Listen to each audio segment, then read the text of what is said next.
صباح الخير، عاملين ايه؟ اهلا وسهلا بيكم في سلسلة يوميات البيت بابا.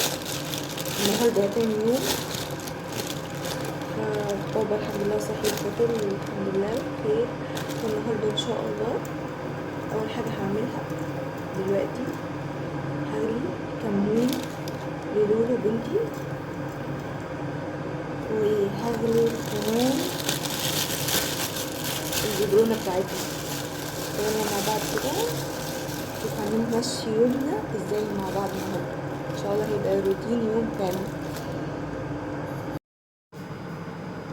انا عملت الكمون وبابا حبيبي بيكح، فكنت عايزه اعمل له بقى ايه، ورق جوافه.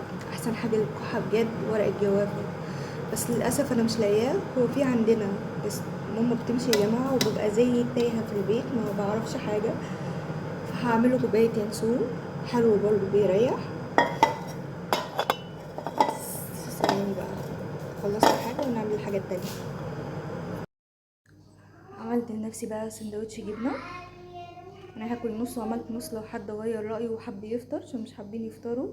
عايزه اقول لكم على حاجه، بصوا الجبنه دي من مراعي طعمها تحفه، هي شيدر ورومي من مراعي عاملين حاجه تحفه بجد، يعني كريمي كده والملح بتاعها حلو جامده. يلا هحمص السندوتش بقى عشان بحبه محمص، واعمل لي كوبايه قهوه واجيلكم.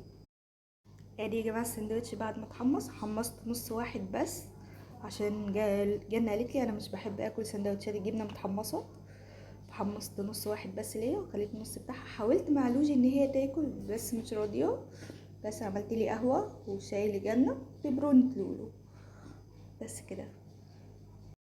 احنا دلوقتي جينا في ميعاد الغدا، حمرت بطاطس، استاذه لولو بتساعدني هي وجنة او بتتخانق معايا يعني ايهما اقوى.